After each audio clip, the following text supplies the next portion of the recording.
Hello my dear friends and welcome back to another Star Wars news update. In today's video we're going to be talking about The Mandalorian Season 3 and more. As always my dear friends, before we dive into it, please may I ask you to hit that big red subscribe button if you've not done so, and also be sure to give that bell a good old tickle to be alerted each and every time that I post new videos. We are now so close to 70,000 subscribers, thank you all for your amazing support, but we still need to grow the Mandalorian army, so don't be afraid to share this video, and without any more jibber jabber, let's dive straight into it. So we begin with an amazing update for The Mandalorian Season 3. As you guys know, filming was meant to begin on September 22nd, but as it turns out, The Mandalorian Season 3 has begun production early. That's right guys, production is officially underway for the show and well on track for a spring 2022 release date. The source for this piece of news is the official American Cinematographer magazine, which is not a rumor site but rather a legit source. They mention Lucasfilm and Star Wars briefly while discussing the Stagecraft volume. In a passing statement, they confirmed that The Mandalorian Season 3 is now in production. It's believed that production was able to go ahead earlier than expected. Now, I must reiterate that production is not necessarily the same thing as filming, but one implies the other. So when they say production has begun, it means that filming is going to start very soon. We can also confirm some more brand new details. For Season 3, Lucasfilm has a much bigger crew than they did for the previous two seasons, which is really exciting. A larger crew generally means that things get done quicker and with more precision. This of course ranges from makeup artists to lighting, camera crew and so on. But all in all, this is the biggest piece of Mando news that we've gotten in a very long time, and on top of that it's pretty much official. I should also mention that the reason for a larger crew is probably because of the immense reaction that Season 2 got. I mean, looking back, the hype, the build-up and the eventual reception of The Mandalorian Season 2 was unlike anything we've seen for a very long time. Dave Filoni, Jon Favreau and all the higher-ups at Lucasfilm know this and want to go all out for Season 3. As I've said before guys, we know absolutely nothing about the plot just yet, and while we can speculate all day long, we just simply don't know which direction Season 3 is going to take. We know there's a good chance we're going to see a time jump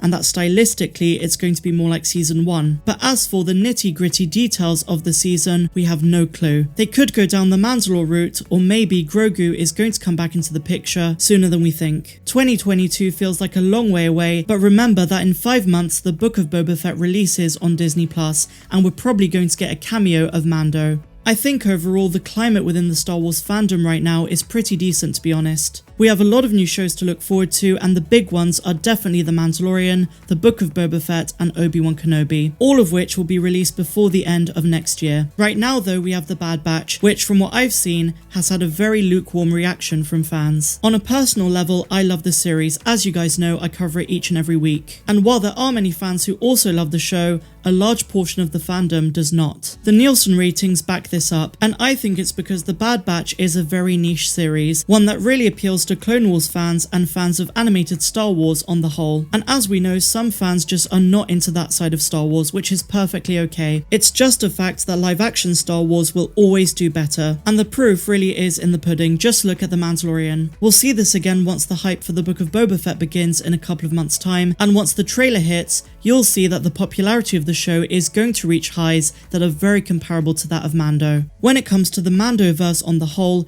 Dave Filoni and Jon Favreau have sparked an excitement within fans that makes us really curious to see how the story is going to play out and how each of those shows are going to connect to one another. And I mean this truly, that excitement is the future of the Star Wars franchise. When it comes to the other live action shows outside of the Mandalorian universe, they have such a large appeal because of what they are in and of themselves. Like for a prequel fan such as myself, Obi-Wan Kenobi by Deborah Chow is going to be a huge revival. Ewan is back as Obi-Wan, Hayden Christensen is back, we could get Ian McDiarmid and other actors who are also in the prequels too. So I think as a fandom, the general consensus is that we're all eager to see the live action stuff way more than the animated stuff. Now, that's not to say there isn't any hype for the rest of the Bad Batch, and of course when Visions comes along, of course there is, but it's to a much lesser extent. People always tend to associate Star Wars with live action because that's how it started. Yes, there were old animated shows like Droids and Ewoks, but the meat of the franchise has and always will be in the movies and now of course the Disney Plus series. And on that note, what an amazing conversion that was. Star Wars works incredibly well on the small screen, and the anticipation week to week is one of the biggest reasons so many of us keep coming back. Alright guys, so our final topic of the day coincidentally is the Bad Batch. We're going to take a look at why so many fans are worried about Captain Hauser. Now, I've spoken about this in my full episode breakdown of episode 12, but there still is a lot more to say. One scene from that episode, and if you've seen the episode you know exactly which one I'm talking about, has really changed how we perceive the inhibitor chips. As we know from what Cham Syndulla says, Hauser used to be one of the Republic's most loyal soldiers, and if his actions are a sign of things to come, some big problems could be on the horizon for the Empire. Hauser has tried to be a good soldier and follow orders,